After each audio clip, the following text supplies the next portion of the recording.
Друзья, сегодня уникальный день. Я оказался в ангаре, где 4 команды людей восстанавливают и поддерживают в летном состоянии уникальнейшие самолеты. Это все в Техасе. Ну, я думаю, тут рассказывать можно долго, но лучше всего посмотрите своими глазами, что меня окружает. Сейчас я проведу камерой. В компании каких самолетов я нахожусь. Да, это Б-29. FIFI. Знаменитый FIFI.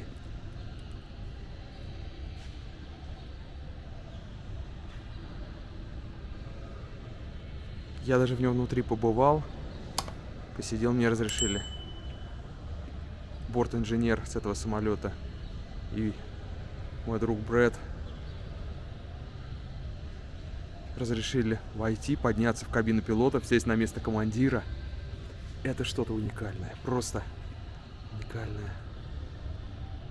Этот самолет прекрасен, как снаружи, так и внутри. И я просто преклоняюсь перед людьми, кто здесь работает, кто поддерживает эти самолеты. He'll look at that later. He's a kid in the candy store right now. Oh, well, yeah.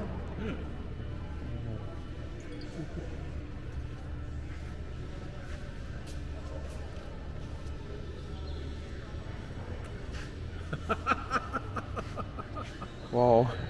Wow. Yeah.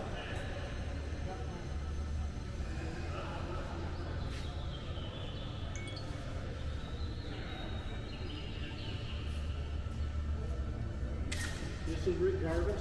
Hey, Rick. I'm Brad Donner. Pleasure to meet you. Nice to meet you. Yeah. This is Andre Ivanov. Hi, Andre. Pleasure to meet you. He's my guest from Russia.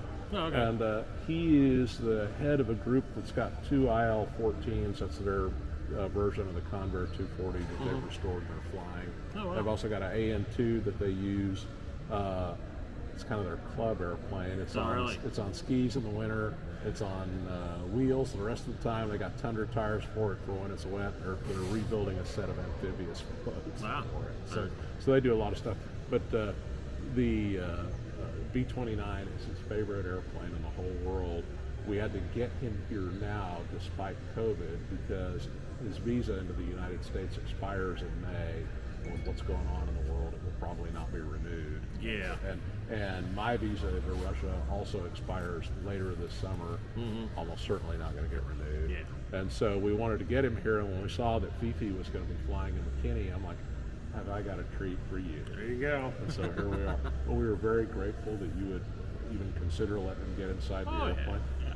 And Definitely all that way. yeah, You got to at least give him a little bit of the nickel and dime tour for the Sure. flight. Flight's going to be the best part. Oh, absolutely. So he speaks pretty much no English, but he understands a great deal of it. Yeah. He's probably not going to have any trouble understanding you as long as we keep it simple. But we're communicating. We're supposed to have an interpreter, and she flaked on me. I'm furious with her. But we're communicating with this translation app on our phones. Oh, yeah, you can. I heard those were supposed to be pretty good. And so, so anyway, you know, if you can let him in the airplane, just let us know what we need to tell him before he goes in terms of what a briefing. Yeah. He is a pilot. He knows don't Oh, follow yeah. stuff. Yeah. And so he gets it. Yeah. Well, he's an able body. I think he can Oh, yeah. climb up a crew ladder. Yeah. Well, come on over. We actually got her opened up. I'll leave you with Rick. Thank you, sir. We're very, very grateful. I'm a senior crew chief, so I oversee all the maintenance done on both FIFI and Diamond Lil, our B-24 over there. It's good to see Diamond Lil flying again. That thing. Well, she will be. We're working on parts. Oh, we're still not there yet? No, we're waiting on the parts, unfortunately. Now, with everything going on, everything keeps getting pushed back. So we're hoping the beginning of May we're supposed to have our parts so we can put her back down on our gear. Okay. That'd be awesome. So we'll have her That'd be flying awesome. this year. That'd be So great. we'll be back together with her. And it was a new nose gear, and it was a double engine change too, wasn't it? Huh? What all did it? It was down. It's been down for a long time, didn't it? Well, get, it was down. It was back up again. Oh, okay. No, we had it down. It was down for 2 years because we'd lost 2 engines. Yeah. We didn't have any spares. We had to raise money for that. Yeah. So we went ahead and had enough money to do actually 3 engines. So all the engines are pretty much below 500 hours, which is great. So we were up and flying, and we flew in 2019. Yeah. But in 2020, during our maintenance inspection, we found cracks on what's called a pivot fitting that the oleo strut, the landing gear itself, actually bolts to. Oh shit. So we couldn't find any spares. Yeah. So we had to have them made. Yeah. So we got a company that they specialize in making aircraft parts. That's what they do. Yeah. So we're getting the best of the best. It's costing us some money, but it's going to be right. It's going to be a FAA approved part when we get it. Yeah. So it's going to be great. It'll last her. It lasted 80 years. Yeah. She's 80 years old. Yeah. So it'll last another 80 years. And when it was easy. built 80 years ago, they never had any idea it would still be around either. Life expectancy was mostly 200 hours for anything. Yeah. That was it. That's all they cared. Yeah, they didn't care about anything else. Like, it's either going to be destroyed or we'll destroy it. Yeah, exactly. Yeah. All right. All right, well, we can go to the cockpit. If you want to be able to translate them or not, but tell you what, just watch me go up, and then you do the same, okay? Got a handle here. Grab a hold of the seat here, and just pull yourself up. Get another handle right there. This one here. Okay. Step up, and then step back. Modern devices you see are purely for avionics and GPS, period. Engine operation and condition monitoring is done in the same manner as it was done in World War II, period. The instruments, when properly maintained, are completely reliable, period. They provide enough data, period. Pretty much it, yeah. Well said.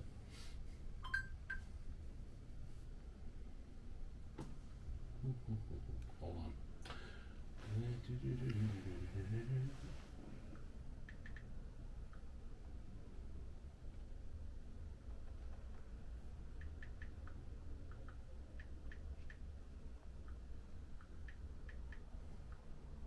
I think our switch is on back there. Yeah, it is there. Okay, we got power. We got ground power. Современные устройства и GPS предназначены исключительно для авионики и GPS.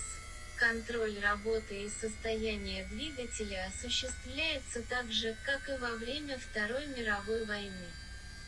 Инструменты при правильном уходе полностью надежны. Они предоставляют достаточно данных. See, when they got their IL-14s going, a lot of them have been heavily vandalized, and there was almost nothing left in the cockpit. They were able to recover all the old engine instruments and stuff, and their stuff, of course, I mean, it's built to last forever. And so they were able to get it, you know, they couldn't find a shop that would overhaul it, but they were able to get this stuff working again, and they discovered it to be accurate. Well, you need to go on YouTube and pull up the story of FIFI, because when we got it in '71, everything was gutted. Yeah, it's just the empty Everything shell. the same thing. Everything was gutted. Yeah. Now, for instance, on this prop control, propeller control, Yeah. there's what we call highlights. These are our actual prop controls here, so you can see they're fully functional, fully operational. So then we'll go back to highlights. Wow.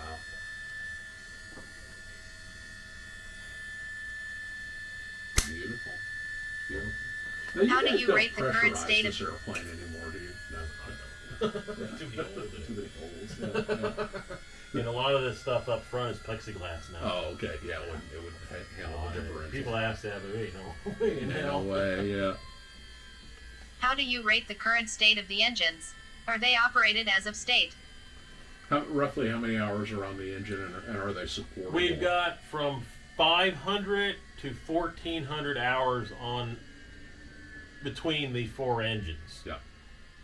And they're supported, obviously. Are you guys sending them out to Vintage Radials? Who's the one that turned it into Anderson Aeromotive. Anderson Aeromotive. Anderson Aeromotive in Grangeville, Idaho. And they turned it into a hybrid between what was originally on the B-29 and a later... The thing is, it's a later model. Yeah.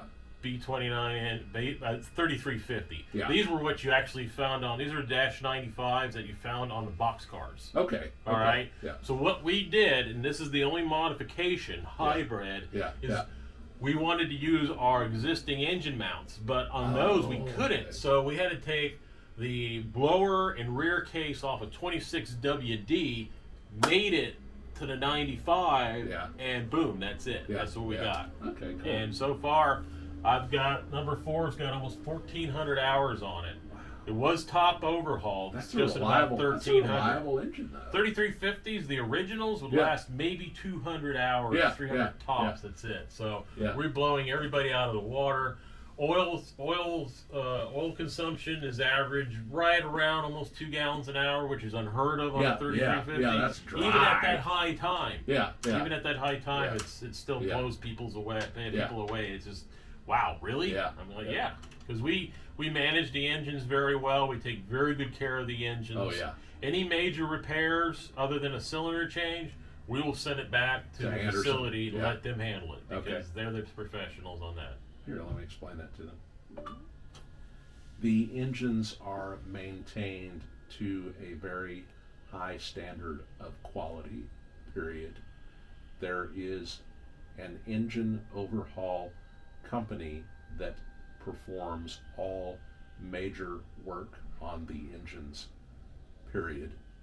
The engines have proven to be extremely reliable when properly managed, period.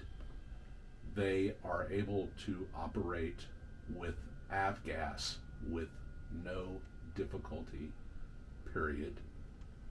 The oil consumption is very low, period. The average oil consumption is 2 gallons per hour per engine, which is unprecedented for our 3350 engine, period.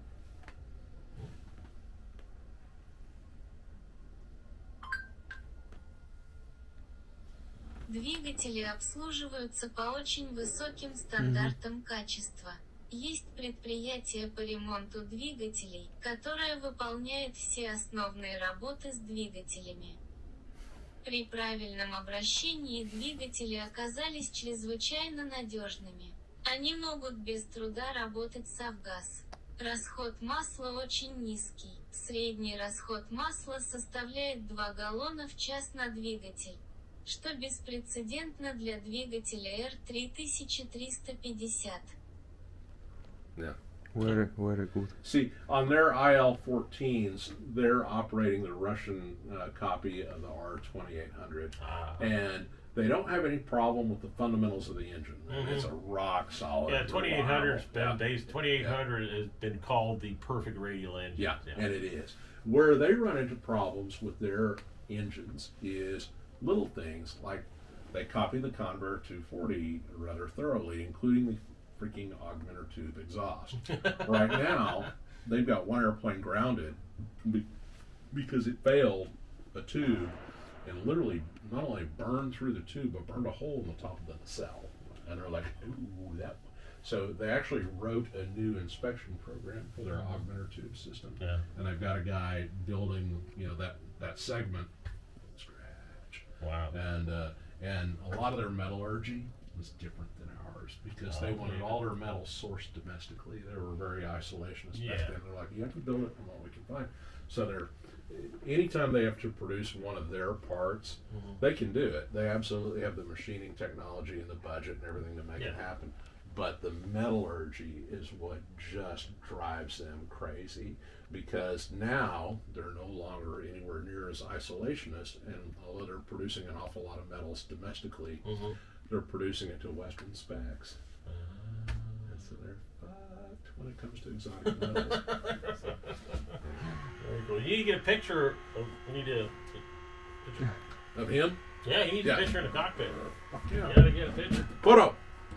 That blue, and he's just getting checked out. He just got checked out as first officer. Oh, cool. And then my maintenance officer, Phil Petrone, will actually be doing the ride flights for you guys.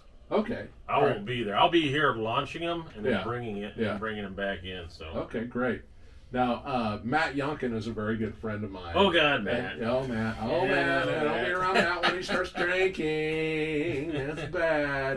But the drunken Yonkin. Oh, I pissed him off so bad. He flat spotted one of the tires years ago. Well, he flat spotted a tire and he got the tail, too. Now, this is a tail striking thing, so I get that. Yeah, actually, the tail skid was designed for takeoffs because they would over rotate. Yeah. So I pissed him off bad. I wrote his name, and my new thing was if you flat spot a tire, we put your name on it till it fades. He got pissed. I can't believe you actually put my name on the tire, because we'd show it, we videoed it, and it'd see Matt, and it'd disappear behind the door. And then Matt just went, Matt. I can't believe you put that on there.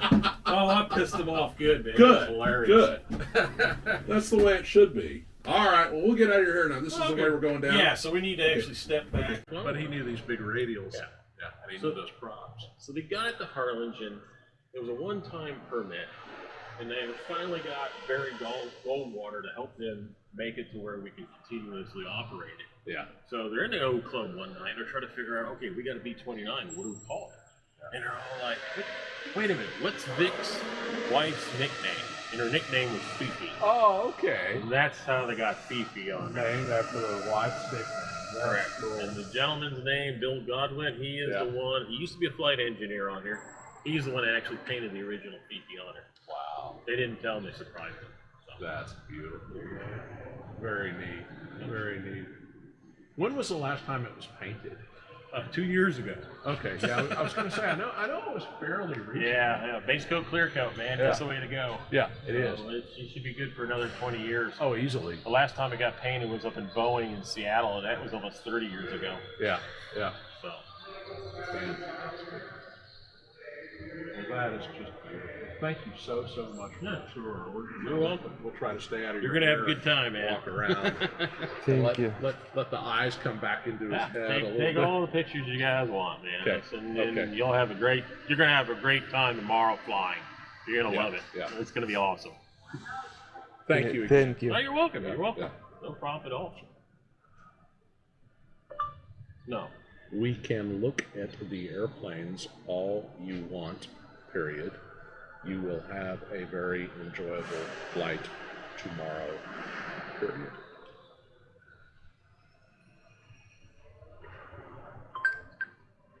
Very enthusiastic about the camera. Their airport is out in the country, Oh, got a bear. and the bears periodically get abandoned out there, and they rescued this cub, and they built it this multi-acre habitat. He has his own freshwater pool. Oh, wow. He has a den above ground and below ground. Oh, wow. He's got everything he could want. Oh, wow. He's like the luckiest bear in the whole world. Yeah. So, and this dude rescued him. Yeah. And when they said, "Well, you can't do that," the authorities there told him, "No, just shoot it." They said, "You really, you know, you don't understand. They're going to live to be 20 years, and they're going to grow to be 8 feet tall, and yada yada yada." And he said, "We'll take care of it. Don't worry about it." Yeah. And they did. Well, So- you know, you need to take care of your wildlife. That's right. That's right. This is Lockheed at West Fort Worth. Yeah. In World War II, they built 6 a day. Yeah. Let's see. I'll explain this to him. Hold on. I got to do this for the translation map. World War II production of B-24 aircraft here in Fort Worth, Texas.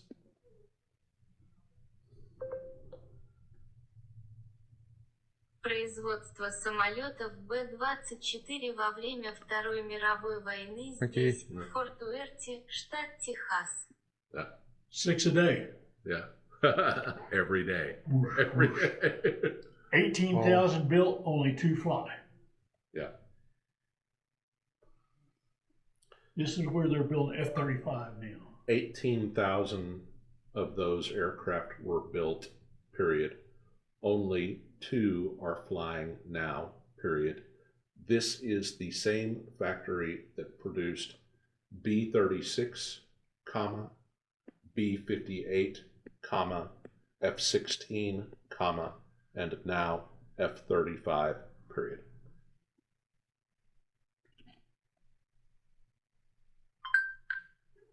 is so cool. Isn't technology Всего было wonderful? построено Oh, yeah. 18 тысяч таких самолетов. Сейчас летают только двое. Это тот же завод, выпускавший Д-36, Б-58, Ф-16, а теперь и Ф-35. Вау. Yeah. Does he know about Operation Titanic? Oh yeah. They Yeah. probably know more about all that stuff than I Yeah. do. Yeah. Well, I have a movie of it, and it's I think it was in where the Ukraine is now, but Yeah. still, Ukraine and Russian is pretty close. It is very close. I'm gonna show him this. He likes the B-36 too. Oh yeah. B-36. 6 turning and 4 burning is what they call it. I was heavily involved with the one that was here in Fort Worth. Oh, were you? Yeah, heavily involved. And I remember hearing them, but I don't remember seeing them that often. yeah. Once you heard one, you probably never forget it. I've never heard one. If he ever seen the movie Strategic Air Command. Command? Oh yeah. In fact, we may premiere that tonight at my house. Можно ли узнать у них про программы That's one of my favorite movies. Yeah. Oh, beautiful movie. Jimmy Stewart flew combat missions in Oh, yeah. Vietnam in Oh, yeah. B-52s. Yeah. Huh. These missions. Theirs did. Yes, I know they did. Theirs had balls. You're right. they put them up I think in the biplanes. well, in the a field for- Germans called them black witches. I Yeah. believe. All right.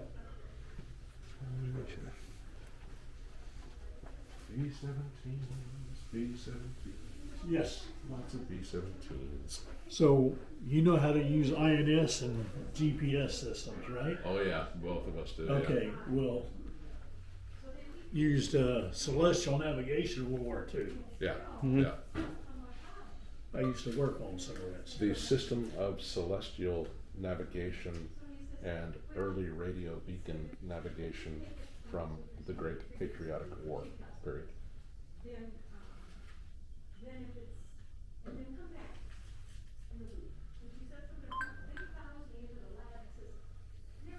Поработать над некоторыми системами астрономической навигации и ранней радиомаяковой навигации времен Великой Отечественной войны.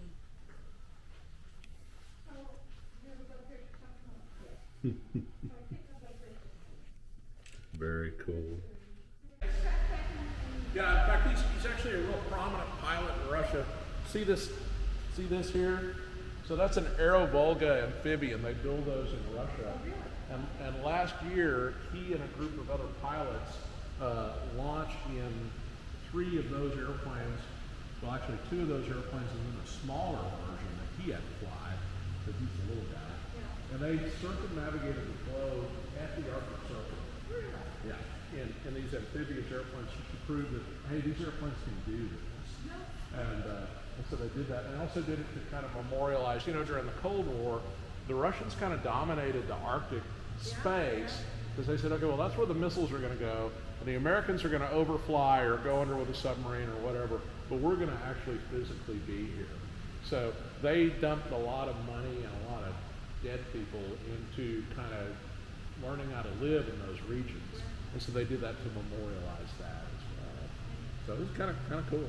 Yeah, but no.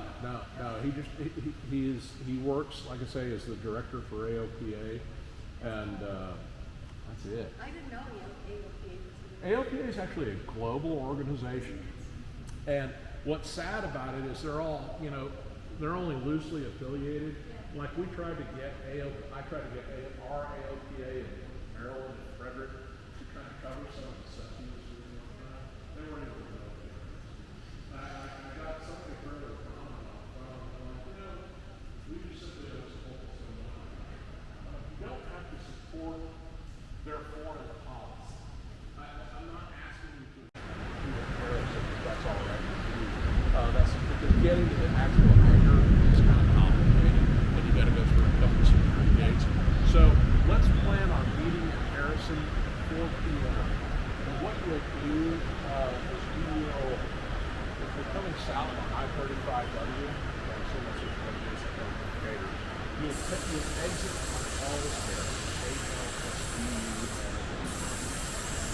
go to the stoplight and turn left, so you're going back to the east. And that road, you'll pass a McDonald's and a Home for Lowe's, and go through a stop sign, and then that road literally dead ends in Harrison Aviation. That big sign out there. Вот посмотрите, летит Б-29.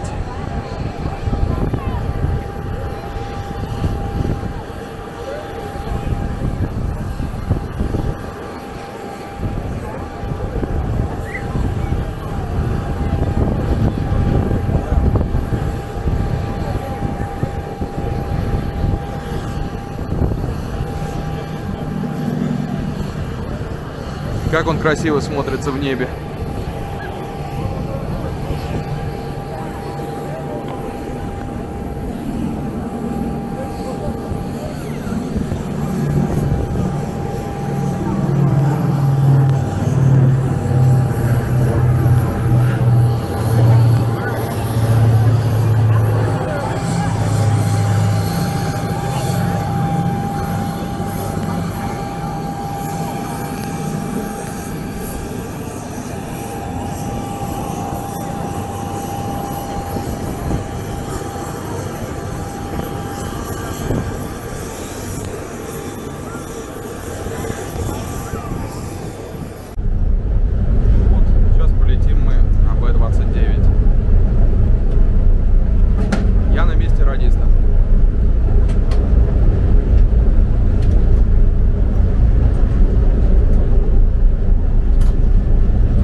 That's because Stalin told him to. Don't get on your knees.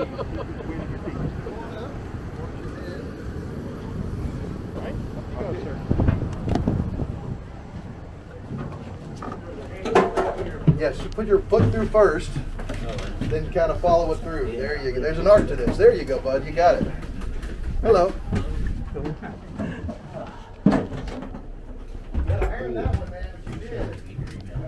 Yeah, Very happy to trade whatever I take for whatever you take. Okay, Appreciate yeah. that. Well, like I saw you sent it back, so I gotta get that picture. That's just. Appreciate that. Yeah.